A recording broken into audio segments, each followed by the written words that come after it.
Good morning friends. GST platform के YouTube channel में आप सभी का स्वागत है।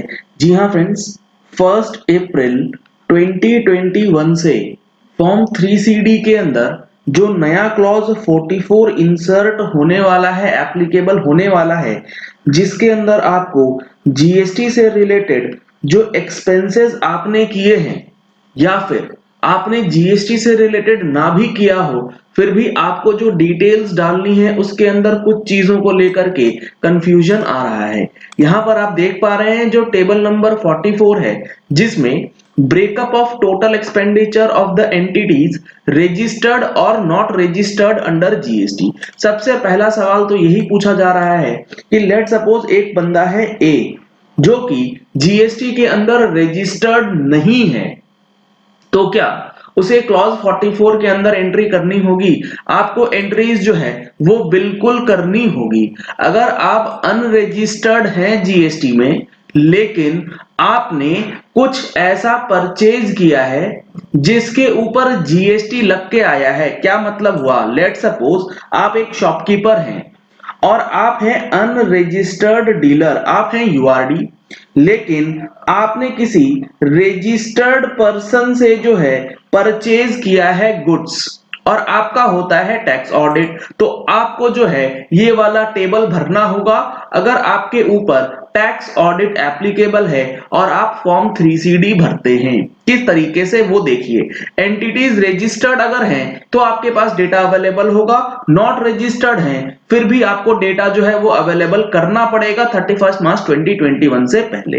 इन सारी चीजों को हमने मार्च महीने की टैक्स मैगजीन में भी इंक्लूड किया है कुछ एग्जांपल्स के साथ। अगर आपने अभी तक हमारी मंथली टैक्स मैगजीन सब्सक्राइब नहीं कराई है तो नंबर्स आपको स्क्रीन पे दिए गए हैं, इन नंबर्स पे कॉल करके आप सब्सक्रिप्शन ले सकते हैं। अब यहाँ पे जो सबसे पहला अमाउंट है वो है total amount of expenditure incurred during the year. अब एक एग्जांपल से समझिएगा आप। लेट सपोज आप थे रजिस्टर्ड या फिर आप थे अनरजिस्टर्ड, भरना तो दोनों को है, चाहे आप रजिस्टर्ड हो या अनरजिस्टर्ड, अगर टैक्स ऑडिट एप्लीकेबल है। अब यहां जो वर्ड यूज किया गया है वो वर्ड यूज किया गया है एक्सपेंडिचर। तो इस एक्सपेंडिचर के अंदर किन चीजों को ध्यान रखेंगे? लेट सपोज आपने कोई फिक्स्ड एसेट्स परचेज करी है, तो क्या फिक्स्ड एसेट्स का भी अमाउंट इस टेबल में इनकॉर्पोरेट करना होगा? मेरा व्यू पॉइंट है फिक्स्ड एसेट्स की अमाउंट जो होंगी वो इस टेबल का पार्ट नहीं बनेंगी। इस टेबल के अंदर जो अमाउंट जाएगा वो सिर्फ वही फिगर्स जाएगा जो कि प्रॉफिट एंड लॉस अकाउंट में डेबिट किया गया हो। Fixed assets profit and loss account में डेबिट नहीं होगा। अगला सवाल जो आ रहा है वो सवाल ये आ रहा है कि लेट सपोज आपने सैलरी पे किया है या फिर आप वेजेस पे करते हैं या फिर कोई ऐसा एक्सपेंडिचर जिसके ऊपर जीएसटी इंप्लीमेंट नहीं होता है, या फिर ऐसा खर्चा जो कि किसी अनरजिस्टर्ड एंटिटी को आपने दिया है। आप रजिस्टर्ड हो या अनरजिस्टर्ड हो, दैट इज अब तो मैंने आपको बता ही दिया, लेकिन आप जो खर्चा इनकर कर रहे हो वो भी आप किसी ऐसे व्यक्ति को दे रहे हो जो कि जीएसटी में रजिस्टर्ड नहीं है, तो उसका कॉलम यहां दिया गया है expenditure relating to the entities not registered under GST. अगर आपने किसी ऐसी एंटिटी को कोई भी एक्सपेंडिचर से रिलेटेड पैसा पेमेंट करा है जो कि जीएसटी में रजिस्टर्ड नहीं है, वो कॉलम नंबर 7 के अंदर जाएगा। इसके अंदर बहुत सारी क्लैरिफिकेशंस अभी डिपार्टमेंट को भी इशू करनी होंगी, क्योंकि इसमें काफी सारे सवाल जो है इसी तरीके के उठेंगे। तो वेजेस और सैलरी जो होगा वो आपको expenditure relating two entities not registered under GST के अंदर डालना पड़ेगा। अब अगला सवाल जो आ रहा है, अगर हमने किसी रजिस्टर्ड पर्सन से कोई माल परचेज किया है तो उसमें हो सकता है कि हमारा इनपुट टैक्स क्रेडिट हो सकता है एलिजिबल हो जाए, हो सकता है इन एलिजिबल हो जाए। तो क्या इनपुट टैक्स क्रेडिट के हवाले से भी यहां पर कोई बाइफर्केशन करना पड़ेगा?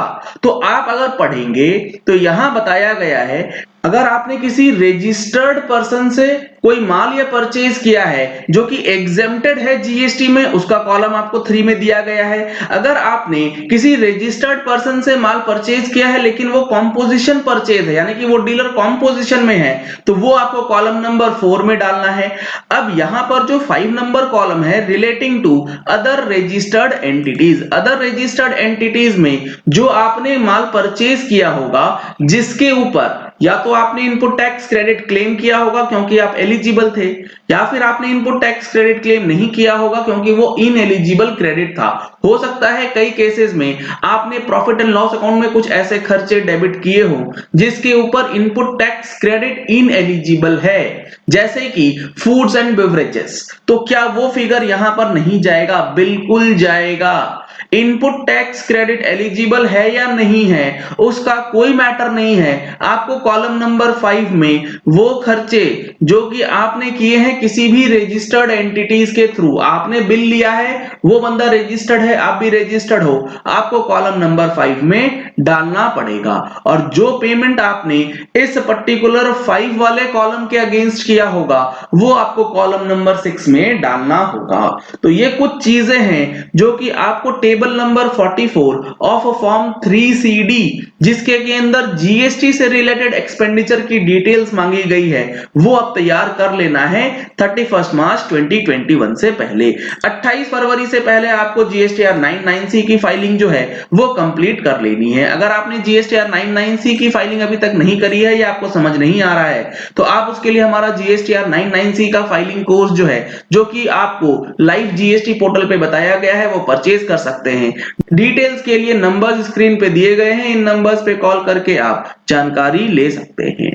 चलिए इस वीडियो को यही एंड करते हैं। आशा करते हैं कि आपको ये वीडियो पसंद आया होगा। अगर आपको ये वीडियो पसंद आया तो इस वीडियो को लाइक और शेयर करना मत भूलिएगा ताकि मैक्सिमम लोगों तक ये इंफॉर्मेशन पहुंच जाए कि जीएसटी के अंदर जो एक्सपेंडिचर हुए हैं उसका डिटेल्स अब आपको क्लॉज नंबर 44 यानी कि फॉर्म 3CD के अंदर किस तरीके से इंक्लूड करना है। अगर आपने हमारे चैनल पे फर्स्ट टाइम ट्यून इन किया है तो चैनल को सब्सक्राइब करने के लिए नीचे दिया गया रेड कलर का सब्सक्राइब बटन प्रेस कर लीजिए, साथ में जो बेल आइकन है उसे प्रेस कर लीजिएगा ताकि वीडियोस की नोटिफिकेशंस आप तक रेगुलरली पहुंचती रहें। Thank you and have a nice day.